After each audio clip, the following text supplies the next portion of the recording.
Good afternoon, dear my students. Welcome back to our learning classes conducted by Modern Educational Group. I am Nilambur Karmakar, your SST teacher. Today I am going to discuss about the creation of an empire, the Mughal dynasty. So now, start the lesson.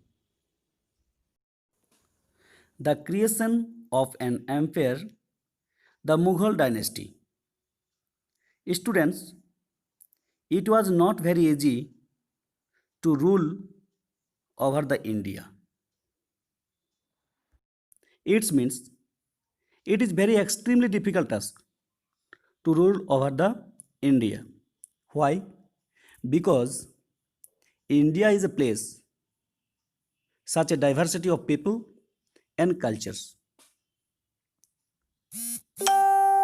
The Mughals created an empire here and accomplished what had seemed possible for only a short period of time.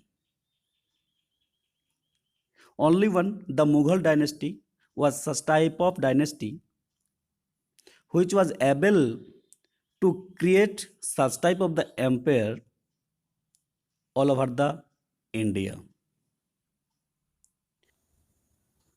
From the latter half of 16th century, they expanded their kingdom from Delhi and Agra.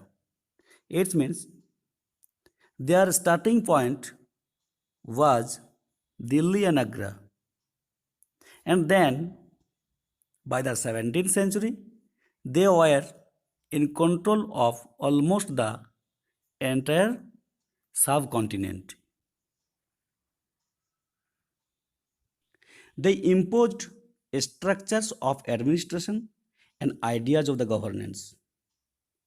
It means before Mughal dynasty, there was not any perfect rule and regulations and administration systems in India, but only one Mughal dynasty, they imposed first the structures of administration and ideas of governance that outlasted their rule, and their succeeding rulers of the subcontinent could not ignore. It means after the Mughal dynasty, approx there are lots of rulers who follows the rule and regulation and administration systems of Mughals. Even today, the Prime Minister of India addresses the nation from the ramparts of Red Fort in Delhi. It means the Red Fort, which is located in Delhi, from there, from the ramparts of the Red Fort, the Prime Minister of India addresses the nation. You know, students, Red Fort was the residence of the Mughal emperors. It means Red Fort was the first residence of Mughal emperors. And then today, after the Mughal emperors, it is used for the addresses of the nation. The Prime Minister addresses the nation from this Red Fort. When? On the Independence Day. It means 15th August. Now students, we are going to know about who were the Mughals. It means what was the perfect characteristics of Mughals. Why such type of the persons were called Mughals. Students, the Mughals were descendants of two great lineages of rulers. It means all the Mughal rulers were the descendants of two great persons, two great rulers. Who were they? From their mother's side, they were the descendants of Genghis Khan. Students, from their mother's side, they were the descendants of Genghis Khan. Descendants means Bangshadhar, Bangsha Parampara. Genghis Khan was killed 1227.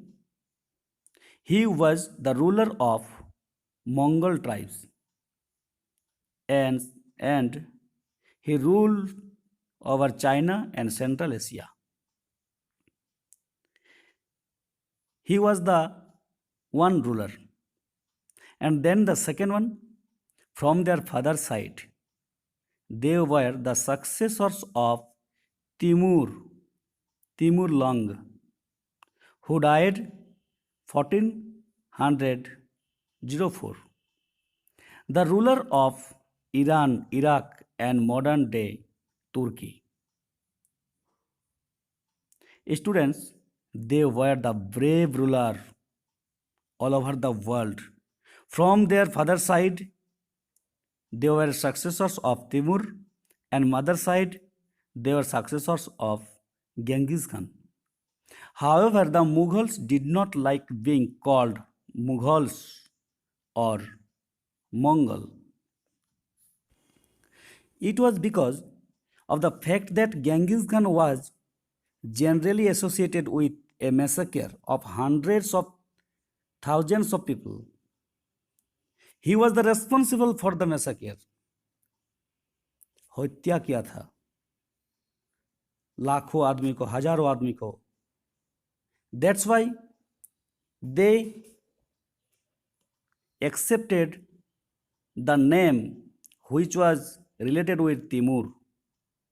Another reason was it was linked with the Uzbeks, their Mongol competitions. On the other hand, they were proud of their Timurid ancestry. It means they were the real follower of Timur because their great ancestor had captured Delhi in 1308.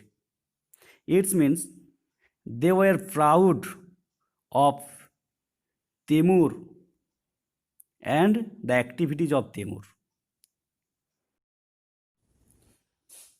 Thank you, dear students. I will discuss the next part of this chapter from my next video. Okay? Have a nice day.